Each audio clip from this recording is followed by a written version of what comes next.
Hello and welcome to another Conversations at the Summit, the no-nonsense, no-jargon podcast brought to you by Climb UK. On this episode, taking charge of the way that we learn and helping everyone reach their potential. We've been quite successful. We now sell to over 800 universities and colleges in North America, and that's taken quite a long time to build up. We've built everything from here in Leeds in the UK. But we've only been able to do that, I think, because we've been part of the community over there and people know us and trust us. Being there and being present and forming personal relationships is so important.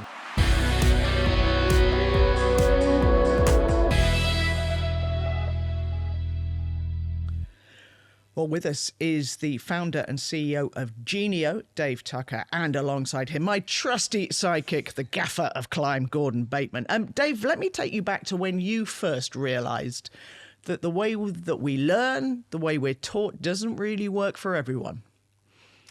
Yeah, well, first of all, thanks for having me on the podcast. Great to be here. There's actually several moments for me personally that have led to this. One on my own personal journey. And also experiences I've had working with students themselves and seeing their struggles, which were different to mine, actually. But I'll start with my own personal journey first. I was a pretty good student at school, to be honest. A very curious person still. And I think this is something I think we can all relate to, that our learning experiences at school do shape and mold what we think we're good at and what we think we're not good at. And those experiences are often molded and shaped by our teachers or the support we do or do not get in the end. And I was one of those people who couldn't do languages, or at least that's what I thought. And French was by far and away my worst subject at school. In fact, everything else I was pretty good at. But French I just couldn't understand. And I think this is something that a lot of people experience with languages. They kind of say, well, I'm just not a language person. But of course, the truth is it's all learning, and we can all do languages because we've spoken one, at least one, ourselves. And there was a particular moment when I had that realization, when it wasn't me and that maybe there were other factors in play. And that was one day when I was 15, I was year 10 at school, and we had a supply teacher for our French class. And in that one lesson, I swear I felt I learned more than the previous 3+ years combined. So much so, in fact, that after the class finished, I went straight up to the supply teacher and just said, do you do private tutoring? Can you help me, please? And then I think I met up with her maybe 3, potentially 4 times after school, ultimately then getting an A at my GCSEs. But the time I spent with her was so energizing and exciting. I felt like I was learning so quickly. So much so, in fact, that even though my A-levels had nothing to do with languages, I'd kind of caught the bug and wanted to be able to speak a foreign language fluently. And there's not many options for that at degree level if you don't study a language at A-level. So I then ended up studying Japanese. Went for a nice, easy option. Yeah, why not? How hard could it be, right? So yeah, but it was definitely that lesson as a young 15-year-old that it wasn't me, you know? It was my environment, it was my instruction, and that was a belief that I've taken with me, that we're not limited by what we believe we can achieve, and that anyone can actually expand what's possible through learning. I'm fascinated by you already linking the entrepreneurship with taking Japanese as a degree and seeing that through. Is that just the way the mind works? Is it a bloody mindedness of I'm going to do this because? What do you think it was that you've already sort of linked those two things? My experience learning Japanese was very formative for me, and I never I never thought I would be an entrepreneur, if I'm being honest. But obviously, when you look back, you see all the signs there, selling plums I'd picked off the tree on the side of the road when I was like 8 years old, and setting up a tuck shop at school and selling that. And, you do all of these things, but I'd never really felt like that was me. But there's certainly an element of, once you have conviction in something, it doesn't really matter what gets in your way. Kind of every experience you have from that point onwards is just a part of your journey of like going in this direction. And I think that is a mindset entrepreneurs have. And you kind of people talk a lot about failure, and a lot of the discourse around failure actually confused me for a long time, because I never interpreted any single setback as a failure. It was part of the journey, part of the process. And I think that's just a mindset that I'd always carried with me, and it was very important for my degree. As you can imagine, joining a class with other people who already had studied Japanese and I hadn't. And so you very much feel like you're at the bottom and you have to climb and work your way up to the top. The other thing that I would say was very formative for me was the experience of living outside of my comfort zone. And as an entrepreneur, you just have to get used to that. I watched a Ben Horowitz video actually over the weekend, and he said the hardest thing about being a CEO of a startup is the fact that you have all of the responsibility and you need to make decisions, and these decisions are consequential, but you have no clue what you're doing. And you can hire a team in, and those people can be experienced, but you're not always going to see eye to eye. And then you also need to be able to manage those individuals. And you're just continually living out of your comfort zone. Sometimes it's easy to forget from the inside when you're running around that you do need to be organised. So that natural ability you'd got when you were learning Japanese must be hugely valuable now as you're scaling a business at the rate you're scaling it. I completely agree with that. How organized I am now, there's definitely room for improvement. I think the other thing that often goes hand in hand with entrepreneurship is creativity. And creativity, I think, ultimately stems from not putting the world in rigid boxes, but by seeing it as kind of a web of interconnected concepts and ideas, and the ability to see connections where others might not, and to also develop your own perspective on how things work or what problems there are. Ultimately, it's a kind of problem-solving ability, but being able to be quite creative in that, combined with kind of the personal conviction and confidence to then bring it into reality, or even sometimes I would say a sense of responsibility to bring that into reality as well, depending on the thing. But it is definitely true that with all of the demands of entrepreneurship, understanding, well, what does your personal system look like? What are the things that you need to keep track of? What are the things that you need to stay on top of is really important. And, the first thing that comes to mind with this are the operating systems that are out there for businesses once you reach the point of scaling. So you have the entrepreneur's operating system from the book Traction. You've got Scaling Up as well. And these are, again, those systems for how to think about your business and how to make sure those foundational components are in place so that you can turn the chaos, which is necessary at the beginning, right? And turn it into something a bit more ordered in order to then repeat, scale, and enable others to feel a real sense of, well, I was going to say accountability, but also a sense of their position, their role, and how it all connects to the bigger whole. But you see, it's interesting from the outside world. I think sometimes when a company's growing really quickly, it just looks like chaos. And so some people coming with an entrepreneurial mindset to them is constantly chaotic. The most successful founders and entrepreneurs we meet and we interview here all have a system of one form or another, and they've worked out what that system is for them. So yes, we all have a vision and a destination. So it starts with that. A lack of fear, I think, because of confidence of failure. So you just think, well, I can find a way around it.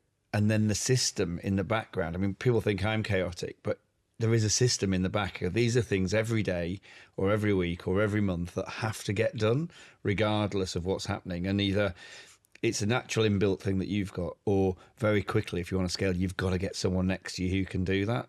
But I think that natural thing you talk of, even from a young age, of working a system to allow you to do something is, to me, what looks insanely complex of learning a language like Japanese. Having that in the background must help you as you're going through new things and new experiences as you scale the business. And the thing about these systems is, it's not necessarily true that you sit down one day have a piece of paper and document the system Yep. and then say, this is my system, this is how I'm going to implement it. Often you can more intuitively come to understand these are the most important things that I need to be doing, and this is when I need to be doing them. Yeah. That ultimately then does become a system for you. You can rely on your sense of this is very important, this needs to get done. Yep. I'd also agree that for myself personally, having that partner to assist with the organization has been essential to the growth of our company. And I think very, very hard to do everything by yourself and to be thinking super long term, thinking about things that are urgent right now, thinking about all of the details that's required in order to run a business well. And so having that complementary skill set with someone who intuitively thinks in terms of systems and organization and sees the value in consistency of sticking to that, even when, the optimal thing might be to break that system. Yeah. That is one of the other tensions that you're always going to have in place. Are you doing what's absolutely optimal for the moment, or are you doing what's more sustainable long term? Yeah. And it takes a lot of experience to understand how to get that balance right. And so, especially as you're learning, having people that are different to you that can help provide that counterbalance, I think is invaluable. And we found, statistically and anecdotally, that founders who bring that person in either at the beginning or at a point stay in a CEO leadership role for much, much longer in the company's journey. You do get people who cycle startup, do a startup, get it to a certain stage, leave and do it again. They like the chaotic bit. But I totally agree that if someone had said to me 10 years ago, sit down and write down the system, it wouldn't be what it is now. And you're constantly evaluating, aren't you? You're constantly thinking, does that, as you say, does that work? And then I do this in an evening, is look at this and go, no, I want to break it because that's who I am. And I want to break it because there's something right now, but in a week's time, that something will have gone. And I know this thing works. So that, again, is where having a partner, co-founder, a team, I guess, really, as you grow, becomes absolutely critical. Completely agreed. And I think there's a number of reasons why that difference you meant, the early stage founder that just loves that early bit, the chaos, and then is very happy once you've got product market fit to kind of build a team and hand over and do something again. Yeah, I can relate to that quite a lot because it's so exciting. There's so much energy. You kind of have to succeed, right? And so there's a lot of adrenaline all the time, and that's really exciting. But also that's the very thing that over a long period of time can lead to burnout. And so those early stage founders, I think, might leave because they're burnt out, and then they have a break, and then I'm going to do it again using everything I've learned. And so that's kind of a bit of a word of caution as well, which is if you're someone who really is very passionate about the company you're building, the problem you're solving, the way you're solving that, your own well-being and being able to be sustainable and then go through the transitions as the business evolves. There's definitely clear stages once you've kind of got problem solution fit, product market fit. You're then kind of moving on to this kind of customer building and then ultimately company building, right? And when you really want to scale up, if you want to be part of that journey, then you absolutely need to have that team around you, and to transition the way you work from kind of being the sole driving force, and the person with the most context, the most intuition, the best ability to make decisions, for you to actually be none of those things, and for your team to play that role. Yeah. And then as a leader, you take on a very different role. And that's the journey I've been on myself. And I have to say, it's been really hard. It's been really hard to go through that journey. What Genio is relatively new, isn't it? Where did it actually start? What was the first iteration? What was the first business? Well, the very first moment where it started was in 2004, so over 20 years ago. And the original product for our company, Audio Note Taker, was invented by my father. And he had the idea, again, back at my school that I went to when I was a young guy. We were at a student finance presentation, and they spoke about a government-funded scheme called the Disabled Students Allowance. And this still exists today. And if you're a individual with a disability in higher education in the UK, you can go for an assessment with an assessor who will assess you of your needs and then recommend accommodations. And many of those accommodations are technology. And back in 2004, about 80% of students would be given a laptop and assistive technology and a voice recorder. Now students are still being given software, including our own. And my father's background was as an engineer. He started off as an academic. He did a PhD. And actually his research went on to help contribute to voice over IP. He then ultimately spent 10 years at HP Labs in Bristol as a senior researcher, with a specialism on speech engineering. Initially involved in speech recognition. In the 90s, I think people started to realize that maybe this was a harder problem than it initially thought. Maybe it would take a bit longer before we're talking to our computers, which of course we are now, but back then the technology wasn't there. So he explored this idea of speech as data. How do we get more value from audio recordings if we're not turning it into text? What does that look like? And during that time, experimented with algorithms to visualize speech. And so it was this moment, again, at my sixth form, when he realized that this technology he'd been kind of exploring that had no real commercial use while he was at HP actually could be very valuable for students who were neurodiverse, who were being given a digital voice recorder anyway to record their lectures. And if he could create a piece of software that accompanied those digital recorders, then, well, not only can we solve a problem for the students, but we've also got a business here. So that was the genesis of the organization. In February 2007, he launched the first version of Audio Note Taker. He taught himself to code in order to build it, because he could do the C++ audio engineering components, but needed to understand how to build pieces of software. And he had a student at the University of Bristol as a summer project help him architect it. So that came to market February 2007.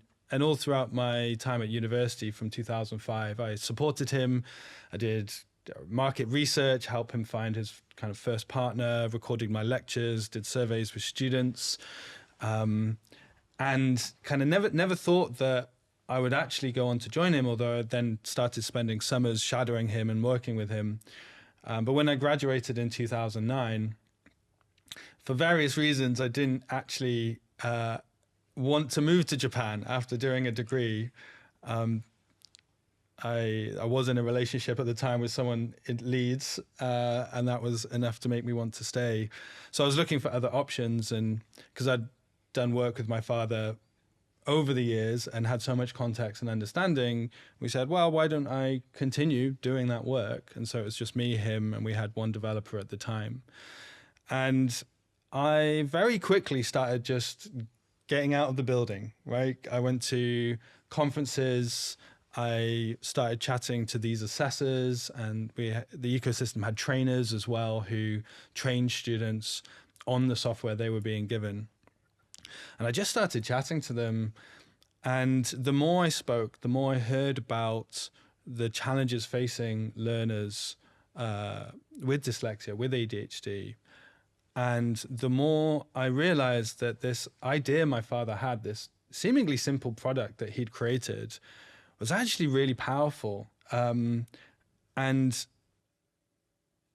I can remember really clearly conversations where people said, you know, you need to do more to get this out there. At the time, we had a partner who, it was a 50-50% relationship where they did the sales and marketing. They operated in that industry, in that market. And kind of we made the software. And the strong advice to me was, no, you should be doing the sales and marketing as well, because I don't know if this other company really understands the true potential of what you've got here. And that kind of set me off with doing that. And the first step was to grow in that initial DSA market.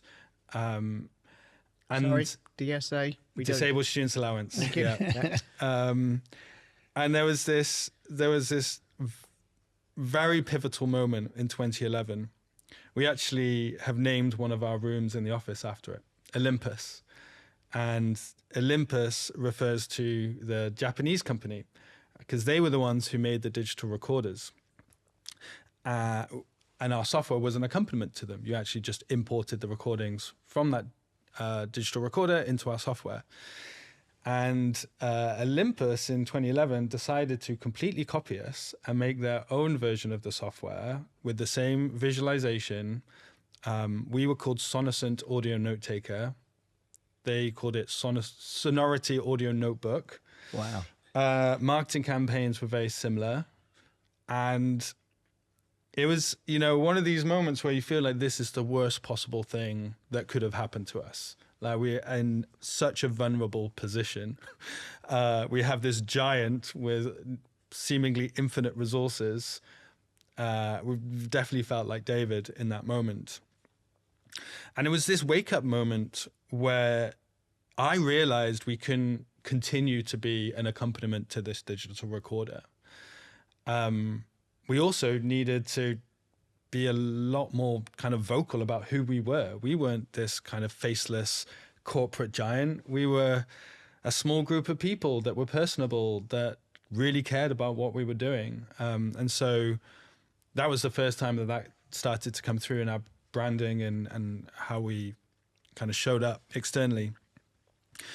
But yeah, this vulnerability of being the accompaniment to digital recorders. But I just asked myself the question, it's like, well, audio note taker and being able to come back and listen to those recordings, easily navigate them, annotate them, organize them, ultimately take notes from them, that's actually a part of a broader learning process. And ultimately what we're doing is we're supporting learning and learners. And we've created this pretty unique interface for working with speech. But many students do struggle with fluent reading. You know, that is a friction point for them. So what if we enable students to be able to work as speech, be able to communicate their ideas by speaking into the software and then organizing them later? What if it was a product for brainstorming, for presentation practice, for all of these other study skills that we could, we had a tool that could support them without having to rely on text as the default medium. But then also we needed to find another market for ourselves.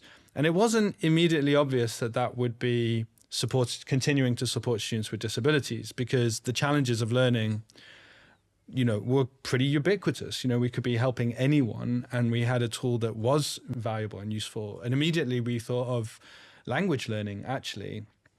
probably biased by my own experiences learning languages. And so we spent many years with numerous different partnerships with vocational qualifications, with big publishers, with language schools. We tried it all, basically. But there was one opportunity that ultimately became a core part of our business, and that was selling into universities in North America, more specifically selling into their disability services departments. And this all came from actually just being in America and chatting to people. And I'd started going to conferences in America from the start of 2011, starting with assistive technology conferences, actually because we had an email from someone saying, where can I buy your software in America? And we said, well, where do you think you would buy it? And can we chat to them? So we went over to America and started to learn a bit more about the US market. But it was in 2012 when I attended a conference in New Orleans in July. It's called the Association of Higher Education and Disability. It's essentially the industry group for disability services in higher education in America. And there's generally several thousand attendees that go. And of course, it being set in New Orleans, there's a lot of live events and live music to go to in the evenings. And I just got chatting to a guy in a bar casually, and it turned out we were at the same conference. And that's exciting. Turns out he'd heard of us. That's even more exciting. But it also turns out he was based in Madison, Wisconsin, which was the very city that our newly formed partners were based in. And we just set up an exclusive agreement with a distributor called Douglas Stewart. It was actually a strategic partnership where we all put some money into doing the market development. And he was based there. And I was like, well, this is great because I'll be in Madison quite a lot. And I learned so much from him. He was so passionate about his students. He was so passionate about the challenge that they were facing. And he was so adamant that the existing ways of supporting those students were not sufficient. Can I just pick you up on the whole US market thing? Is the US market and the way that you worked that US market and going around meeting people and going to the conventions and all of that, is it very different to here where, you know, we've got an incredible event in Climb and everything, you get everybody together for 2 days, but is it a very different market over there that to a certain extent helped you to grow the business? I can only speak to how we built the business in the US, but we've been quite successful. We now sell to over 800 universities and colleges in North America, and that's taken quite a long time to build up. But I would say it was very much a kind of community-driven approach. Remarkably, we still don't have any US employees. We've built everything from here in Leeds in the UK with kind of a pretty standard SaaS sales function. But we've only been able to do that, I think, because we've been part of the community over there and people know us and trust us as individuals, not just the brand or name of the company. So I think that being there and being present and forming personal relationships is so important. I can't emphasize that enough, really. Or at least it was for me. I often half joke that our US business was built at the bar. And it is kind of true. And what did I do when I was over there? Well, I'd take every possible opportunity to meet people. And I would be the last one at the bar because the people who go to the bars at these conferences are generally the people who are most networked, who get themselves out there. They seem to know everyone. And so you can have a conversation and you can then talk about matters that you both care about. And again, because we operate in education and learning and assistive technology, that's not that hard, right? You can talk about the students, you can talk about your products. And so you start to build those relationships over time. And that, I think, then enables you to to start growing in those markets. Gordon, I know you work with a lot of companies that we talk about internationalizing on this podcast at Climb and all the rest of it. And is that something that you tell people? You've got to get out there. 100%. Not just internationalizing. I think we in the UK as founders don't do it enough anyway. I think there isn't a natural place, a natural hangout where, if you're in the US, it's not just at bars, it's at coffee shops or whatever. Entrepreneurs and business people will just interconnect. And I think we're lacking that. Culturally in the UK, we don't think to that. We sit at our desk. So I think we've just doing a lot of stuff here in department, actually, that we're using downstairs as being that natural place. So for years, the first couple of years of department, we should possibly say we are in the cinema room of the office block, in which is a shared office space, isn't it, that Absolutely. you work in? But this is more than a shared office space now. So it is a community. So one of the things we launched at Climb and we announced at Climb was turning department into a place where it's a safe place where conversations like you just had can happen. The bar isn't like it used to be, where you just kind of go in and buy yourself a drink and sit. The new regime here is very much around interconnecting. It's almost taking a Climb journey. But so I think there's a cultural thing of people knowing to do that and not being afraid to do that, and then finding a destination where you can make that happen. And that is just more common in the US. It's almost expected. I think, as you said, David, is being out there, getting out there. It's not being at your desk. What I do love, though, as well, what you talked about, is you don't have to build everything there. You've kept it here. So I've sat in meetings with Department of Business and Trade and British Business Bank who have this fear of, the company's going to leave and go to the States. I've never seen that in 30 years of working with businesses. You see occasionally because that's the right market for them. But usually when people expand to the US, they keep an element here. And so, but I think it is that being present and being in front. I think that's a thing that business leaders, particularly I think at a startup level, everyone does it. They run around because you're in that hustling mode and you get to every event. As you get busy and you scale, there's a risk that you don't find the time to continue to do that. And you've done that exceptionally well, both here and internationally.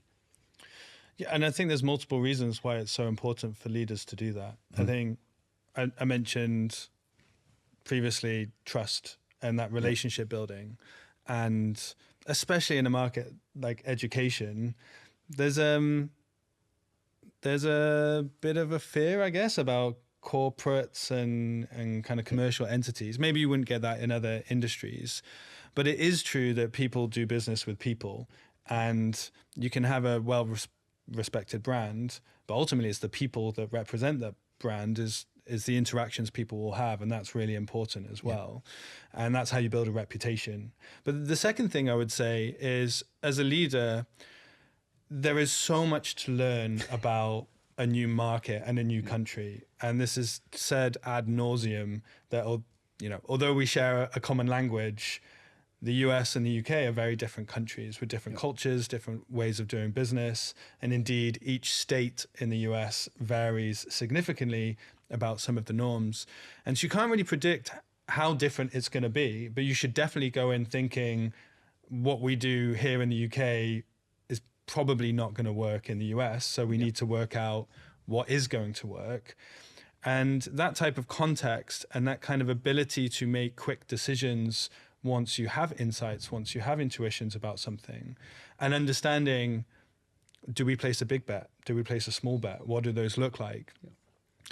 It has to be the entrepreneur that goes out there and develops that understanding, or like senior leadership, depending on the scale of your business. But it is one of those things that is just as much about learning as it is about business development. And we see so many people go on these trade delegations that look like, to me, business holidays, and they don't get embedded into the ecosystem, which is what you've done. Actually, having multiple conversations, hunting it out yourself, not just waiting for it to be given to you on a plate. Absolutely, it's network, right? Your network is your net worth, and we're not talking about networking as in turning up to a networking event and collecting some business cards and email addresses or LinkedIn ads. That's not what this is about. This is about, sharing bits of yourself with people, developing that real human connection, being invited for dinners with people because they want to have you around, and suppliers as well. A lot of the time in the early years, it would be just as much building relationships with all the other companies operating in that industry. Because guess what? They have so much knowledge and there's so much you can learn from them. And if you're not directly competing as well, you know, they will start to talk about you. They will start to say, oh, have you seen this product? What they're doing's pretty cool. You should check them out. And, you know, and that's kind of how it builds up. Which leads us very nicely to Genio, which is where you have grown, you and the team have grown it to now. So yeah, Genio. So we launched Glean, helped assist our growth as well. But we always knew that we were constrained and limited by the mechanisms by which people get our software. So very much in the UK and in the US or North America, students will have to request support. They will have to have already had a diagnosis for a disability. And then the institution or the assessor will have to recommend our software, and then the student has to decide to use it as well. And our vision is for every student to be set up for success from day one. You know, if the technology's there that can help support challenges, if we have the information on how to be a better learner, then surely that should be made available to any student at any time. Something like 65% of students who receive support for disability at high school do not even register with disability services when they get to college in the US. So that's already 2/3 of students that should be getting support are not getting support. But moreover, you know, we wanted to say, well, what is a true commitment to unlocking better learning for everyone? And it's not just lectures and it's not just note-taking. So becoming Genio is about becoming multi-product, about developing a suite of interconnected tools that help support various components of the study and learning process. So with the Genio announcement, we also announced a new product called Genio Present, which is a presentation rehearsal tool. It enables students to practice their presentations, to help overcome anxiety, but also develop presentation skills as well.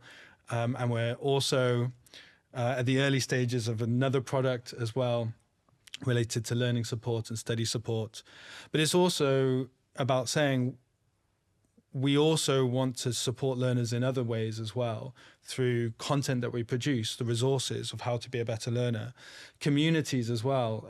We set up the ambassador program last year where we had 150 students from all around the world, different colleges, all users of our product, kind of come together as a single tightly knit community to share experiences, to encourage each other, but also then commit to sharing their experiences with others as well, through content they produce and put on social media or initiatives they run on their campus. And again, this network, this community, I think it's so important for individuals to believe in themselves as well when it comes to learning. A phrase I use often is, you don't run for a bus if you don't think you can catch it. But if you think you're going to make that bus, you'll sprint for it, right? And the same is true with learners and learning, and especially your experience at education. You might experience all this friction saying, this isn't for me. I'm not cut out for this. Just like my experience learning French, you know, I'm just not going to be able to do this. But if learners can actually believe in themselves and have the confidence that it's worth putting the effort in, that's the thing that's ultimately going to make the difference. So this is what being Genio is about, kind of expanding to reach all students campus-wide, expanding the support we offer with new tools, but also new forms of support through communities and content. You are clearly going places and going places fast. Absolutely fascinating. I think we could probably talk all day about it, but good luck. Thank you very much. Join us again for more conversations at the summit.